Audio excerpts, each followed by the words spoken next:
You tapped in? Okay, Goose, you tapped in too? All right, Chicago, y'all tapped in? All right, boys, let's crack 'em.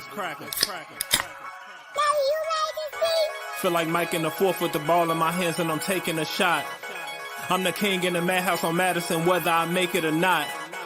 Now the crowd going crazy, they watching the play and I'm watching the clock.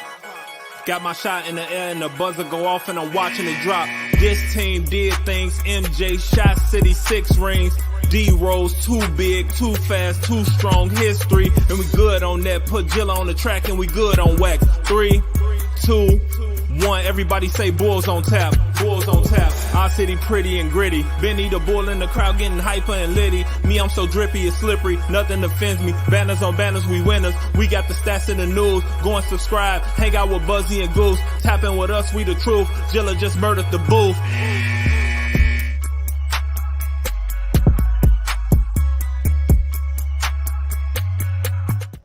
Ladies and gentlemen, welcome to Bulls on Tap. I'm your boy Buzz. I'm joined by my dude Goose. And we're here after a season opening loss. The Bulls lose to the Oklahoma City Thunder. Get their ass whipped by 20 points, 124 to 104. Before we get into this, be sure you're going on tapsportsnet.com for all your Chicago sports literature and podcasting needs. Following us on Twitter, X, whatever you call it, at Goose on Tap, at Buzz on Tap, at Bulls on Tap, and on Tap Sportsnet. It's a mouthful. There's 4 accounts that I need you to follow, so please go and do it if you get the chance. Go to YouTube, hit the subscribe button. We're at 962 followers. That is 38 away. That's good fucking math off the top of this dome. All right. Wow. Especially this time. I am actually impressed by that. Especially this time at night, dude. Numbers are not the Bulls thing either, so don't feel too bad. Thank you. But 962 subscribers away from 1,000, so please subscribe to the YouTube channel. We're presented by Sports Illustrated Media Group. Goose, season opening loss, lose at home to the Thunder, 124-104. Initial thoughts before we start breaking it down. I can't say that I'm disappointed because my expectations for this game weren't necessarily a win, but to be waving the white flag and have your reserves out on the floor with 3 minutes left in your home opener against a team who had the exact same record as you last year, so should be a equal or, decent opponent, and you drop the ball like that. I will say first half I was a little convinced that maybe that they might be able to pull this game out. They seemed really active on the defensive end in the first half, but the second half that just didn't really carry over, and OKC killed us on the perimeter. They hit almost 23s. It's unreal. The Bulls, speaking of threes, the Bulls started taking threes tonight. Their average last year was at 28, 27 a game for them last year, which was bottom in the league. Tonight, they ended up chucking up 42 three-point attempts, hitting 12 of those three-point attempts for 28.6%. Chai Sports Fan threw a comment in the comment section. Guys, if you're watching on Twitter or Facebook, even if you don't subscribe, just go to the YouTube channel so you can throw your comments in on here so we can see what you're saying. Because it's a bitch when you have to do it between the Twitter and the Facebook. I'm opening up the fourth wall here so you can know the truth. It sucks. Just go to YouTube. That way we'll be able to see all your comments. Anyway, Chai Sports Fan says, I don't understand why Vooch didn't get the ball every time down the floor. He's got 100 pounds on Chet Holmgren. Chai Sports Fan's not wrong. So guess who got into an argument that we don't know much about yet, but we're going to touch on it before we get into anything else in the game, and we're going to speculate on it. Vooch gets into an argument with Billy Donovan on the sideline. It looked like a heated exchange. Obviously, Vooch didn't take a lot of shots tonight. He played 32 minutes. He went 5 for 8 from the field. He had 11 points, 9 boards, 4 assists, 3 steals, 2 blocks, 4 turnovers for Vooch, though. What do you think about this? What are you making of that? The Billy situation is weird all around because I also noticed outside of Vooch, Zach LaVine sits at the very end of the bench, and so does DeMar. So when your stars are sitting as far away as possible from the coach, it's generally not a good sign, especially when one of your stars is getting into a verbal altercation with said coach. So, it doesn't really look good for Billy and the outcome of this game and the start of the season on your home floor. All around, kind of, it's just continuity. You know what? I'm glad you said that because you know who should be fucking embarrassed right now? Is Arturas Karnisovas. I'm serious. I'm dead ass. I mean, he's got millions to the bank, so he'll be like, fuck you. I'm not embarrassed about shit. No doubt. I get it. I get that. But he should be embarrassed for the product he put out there, dude. Like you said, home opener, brother. the new season, the first game of the year, and you have Dalen fucking Terry out there? I mean, we have Dalen Terry out there. I mean, if we would have had Terry Taylor in, it would have been a nightmare. I guess I have no idea even what to say anymore. Like, it's been the same shit for 2.5 years now. Well, we changed our shooting profile, Buzz. And now, like you said before, they're all sitting away. That you're not going to be the only one that notices that, because I know you have a beautiful basketball mind. That's why I love you. But there's going to be a lot of other people that see this too, and they're going to make a narrative. Oh, is it Billy Donovan? No, motherfucker. It's Arturas Karnisovas and Mark Eversley. I mean, they signed Ayo Dosunmu. He gets, to a contract. He gets 9 fucking minutes tonight. 9.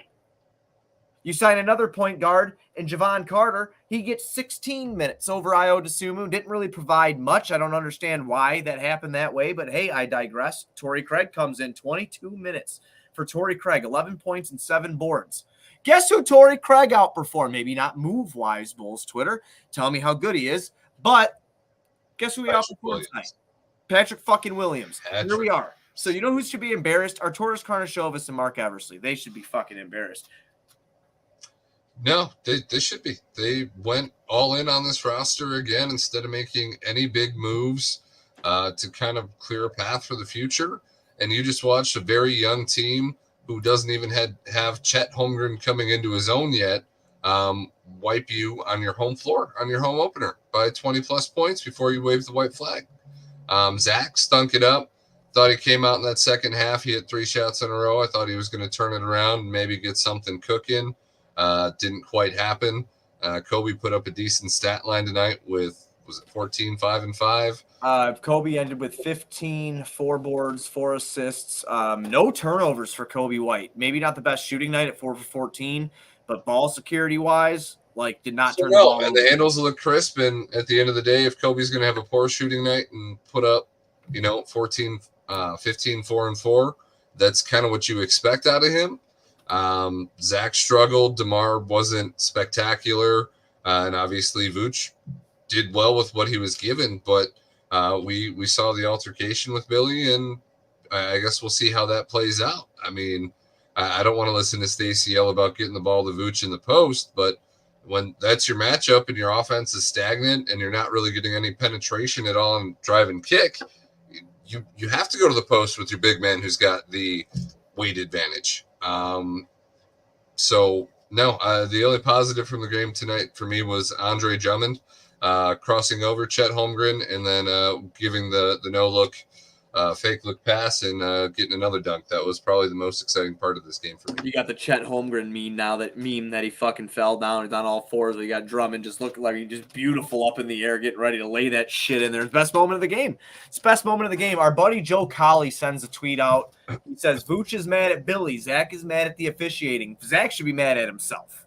That's who Zach should be mad at. I'm so sick of hearing him bitch to the refs. You don't deserve superstar calls. It's a new Bulls on Tap season this year. It is. Like, we're not, fuck this. I don't care what anybody says online. I don't care about the fucking little clicks that there are. Like, I could not give 2 shits about it. Team is Zach is not a fucking 1A. He's not even a 1B. And he's got $215 million fucking dollars.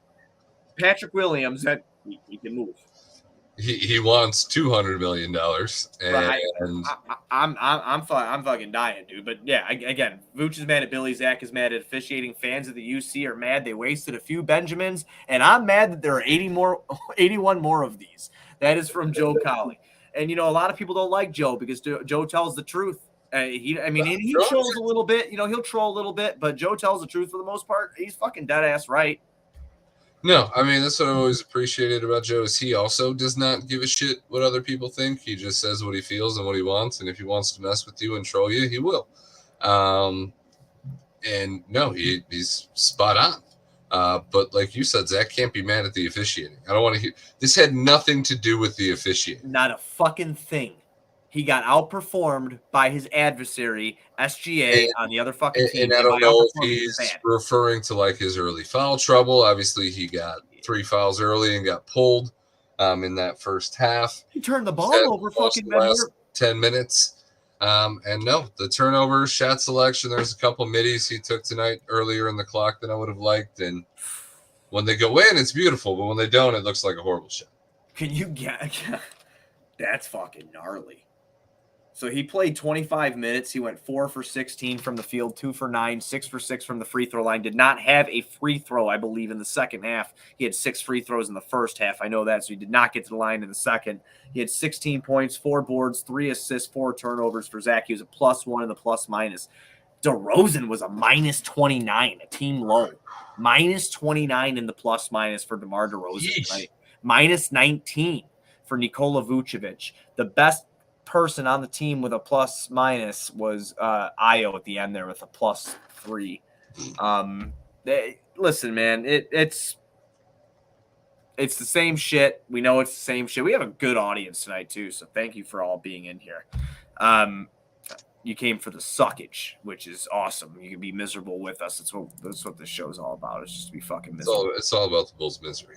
It is. I mean, dude, like, there's just no coming around for it. Like, the one rotation I kind of dug in the first half, I really liked having Javon Carter, Alex Caruso, Zach LaVine, Torrey Craig, and Andre Drummond in there for, like, I don't want that for a long extended period of time. I just want that for, like, you know who I was talking to? I was talking to Juice about it, and Juice had a really good point. We were both talking about how we like the lineup, and he goes, I like this little 5 to 7 minute spurt. Give me, like, more on the closer edge to 5. You know, like, let these guys kind of run their course, move the ball around, play some tenacious defense. You have Drummond in there grabbing boards. Craig is stretching the floor. Zach can create and kick, and he's hid by the perimeter defenders around him with Carter and Caruso. It's a really good fucking 5-man unit to run out there. But again, it's only good at 5-minute spurts because it's not sustainable. No, the only true silver lining to this game for me was Torrey Craig kind of carrying on what he showed in preseason, and that he is going to be an impact on the floor if the Bulls decide to play together at every other position. But tonight, he definitely showed that he was a positive acquisition. And whether the season is positive in results in the win-loss column, I do think he's probably a trade asset at the deadline regardless. Yeah. I mean, that's going to become the narrative around this show, because if people think we're going to do a post game every night and talk about fucking losses, they're dead ass wrong. We'll be doing fucking trivia nights. We'll be doing fucking, that's what we should do, honestly. Just they get their ass whipped. Take it on simulator night, Yeah, I mean, I'm not going to talk about this bullshit every night, but I will say this. You brought up the deadline. It's just fun to talk about because I don't want to talk about them getting their fucking asses whipped like this. We knew what was going to happen in the fucking get-go. I said it on Sean and Maya this morning, and here we are, 12 hours later talking about it again. But trade deadline shit, dude. I mean, you got to pay DeMar if you want to retain him. You got to pay. You got Zach in year 2 of the 5-year extension, and you have Vooch in his first year of his fucking new deal. I mean, you have painted yourself into a horrible corner here. It's so scary to think that they've dug themselves so deep into this that they might have to pay DeMar. But at this point, it's just there's no reason to. I mean, you got to pay Pat. So what do? You don't pay Pat. I mean, the fuck? At this point, you've waited too long. You can't get value for him anymore. Good. Leave. I don't give a fuck. My God, you're gonna lose them for nothing. What can I get? Why does everybody else get to leave, but we have to stay? Because I'm fucking from here. I can't escape. I'm trying. I've been trying for months. I've been trying to get the fuck out of here. I'm just, dude. I love that argument too. I mean, I need to see the craziest turnaround. I really hope I eat my words on this. I do, because I just want the team to be good so bad. But my God, that kid, all the talent in the world. Fast as fuck, strong as a motherfucker. You see it. He's got a good jump shot. He hangs in the air. He pauses. Have you ever noticed that? He has that ability on his jump shot to literally just fucking hang there. Like, he's got all of it. Can't pay him, though. Because he can't fucking do it. Like, his body physically can do it. His brain won't let him. His brain won't let him. I'm not paying him. Vooch. Shouldn't have paid him. Well, I would have paid him if it was a rebuild situation, like we talked about last year. I would have paid him. If he's the last vet on your roster and you can move that contract at the end when it's expiring to a team that's desperate and he's still providing something, then it's a signing worthwhile after everything you gave up for him. But paying DeMar, I don't think that adds value. I don't know that has any value down the road. outside of like a salary dump where you're just going to take bad stuff on. But the outlook is the same as it was. I guess 1-4 in the preseason might have been more telling than we want to admit. And we don't have the hardest games coming up next. No, we don't have the hardest game coming up. We have Toronto next, and then Detroit. Yeah, but Detroit gave Miami a hell of a time. So I have no idea. Jimmy's still emo. That's kind of expected. Oh, wow. Someone put pray for Maine on there, and I typed it in. I am praying for Maine. It was not good. So I'm not. There's a shooter in Maine, and pray for it if you're a good person. Well, let it go at that because I don't know the information. See, that's why the ADD, man, it just kicks in. I start clicking on shit. I start typing shit. That's what happens to me. That's why I need to be drinking during these so I can fucking focus. So 2 screens is a little bit of kryptonite for you. Yeah, dude. And I noticed that recently it's become a kryptonite for me, like the 2 screens. Like, I don't know why. Like, I'll be fine. Are you going to go the opposite of cross-eyed? Are you going to go wide-eyed? I feel like sometimes I got one motherfucker going that way and the other one going that way, dude. I really do. Sometimes it happens. It's not good. It's not fucking good.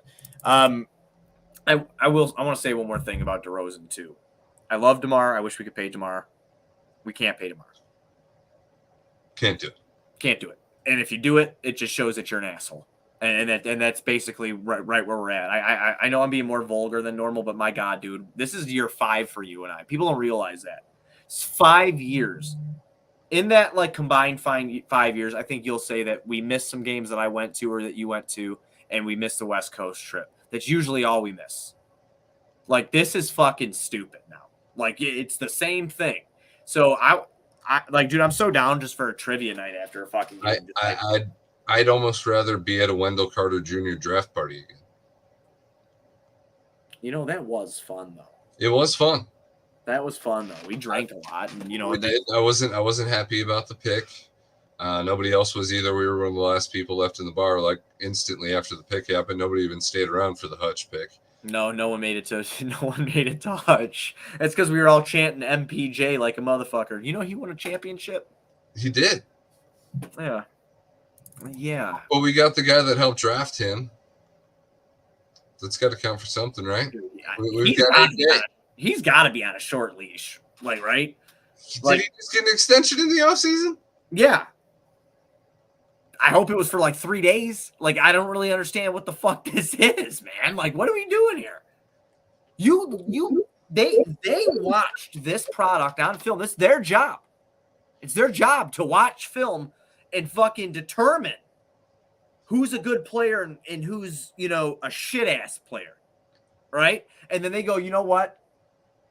I see that we lost. Let's overpay for 2 aging once all-stars. Right. And then let's bring in Torrey Craig and Javon Carter, because when he gets to come out on the first night, they're going to say from Chicago, and everybody's, you know, parts are going to tingle, dude. Because, like, oh, he's from Chicago. Oh my God, it's so great. You know, like, that's what this is. I'm fucking dumbfounded. Like, I knew it was going to happen too. That's why I'm dumbfounded with myself. And I'm dumbfounded with. No, like I said in the first half, I felt I had really active hands on the defensive end. I convinced myself that it might actually be a good game, and then that changed very quickly. Fuck, dude. But we took 42. How was your day, though? Was it all right? My day was great.